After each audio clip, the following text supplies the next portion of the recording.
আমরা কিন্তু মাত্র 5 টাকার ব্লেড দিয়ে কেটে ফেলতেছি।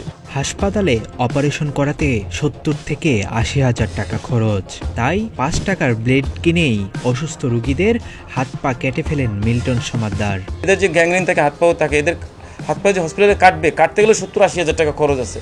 আমরা কিন্তু মাত্র 5 টাকার ব্লেড দিয়ে কেটে ফেলতেছি। চাইল্ড অ্যান্ড ওল্ড এজ কেয়ারের চেয়ারম্যান মিল্টন সমাদ্দার বলছিলেন, রাস্তায় পড়ে থাকা অসহায় রোগীদের হাসপাতালে চিকিৎসা দেওয়া হয় না, তাই বাধ্য হয়েই তিনি চিকিৎসার দায়িত্ব নিয়েছেন।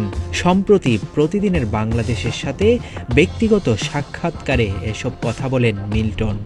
এই মানুষদের জন্য কোনো হসপিটালে চিকিৎসা হয় না, এটা আমি সোজা সপ্তাহে বললাম। আপনারা যে কে কীভাবে নেবে, এদের আসলে এই মানুষগুলোর চিকিৎসা কেউ করে না, কোনো হসপিটাল ডাক্তাররা ধরেও দেখে না।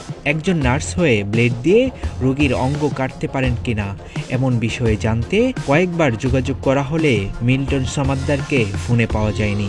Thank you for calling Milton Samaddar. Please wait until I pick up the call.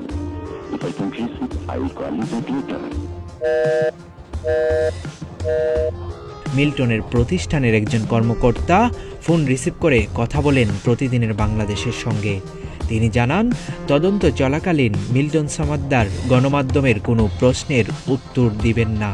তদন্ত শেষে সংবাদ সম্মেলনে কথা বলবেন। এই মুহূর্তে উনি কথা বলতে চাচ্ছেন না।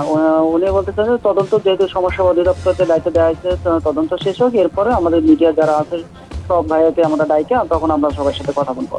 5 টাকার ব্লেড দিয়ে অপারেশনের বিষয়টি মিল্টন সমাদ্দার নিজের মুখে স্বীকার করলেও এই কর্মকর্তা তা অস্বীকার করেন। তিনি বলেন, আমাদের তো অপারেশন থিয়েটারই নেই। না না না না না আপনারা যে 5 টাকা বের দিয়ে এই অপারেশন গুলো সারেন না। আমরা তো প্রথমেই বললাম যে আমরা কোনো কাউকে অপারেশন করি না, আমাদের তো অপারেশন থিয়েটারই নাই। আমরা আনার পরে শরীরে পোকা আছে, যে পচন আছে, এগুলো পরিষ্কার করে পোকাগুলো বের করে দেখা যায় আমরা যে ডক্টর আমাদের যে এখানে যিনি ডক্টর আসেন ওই তার যে ট্রিটমেন্ট দেয় সেটা আমরা মানে ফলো করি।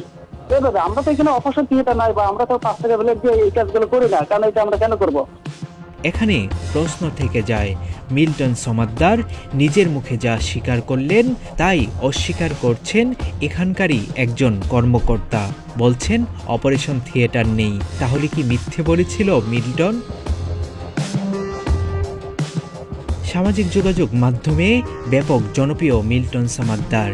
অসহায় মানুষের প্রতি তার ভালোবাসা দেখে অনেকেই নাম দিয়েছে মানবতার ফেরিওয়ালা। সম্প্রতি অনুসন্ধানে তার বিরুদ্ধে বেরিয়ে আসছে একের পর এক ভয়ানক তথ্য। বের হচ্ছে মানবিক চেহারার আড়ালে লুকানো ভয়ঙ্কর রূপ। আবু বকর রায়হান, প্রতিদিনের বাংলাদেশ।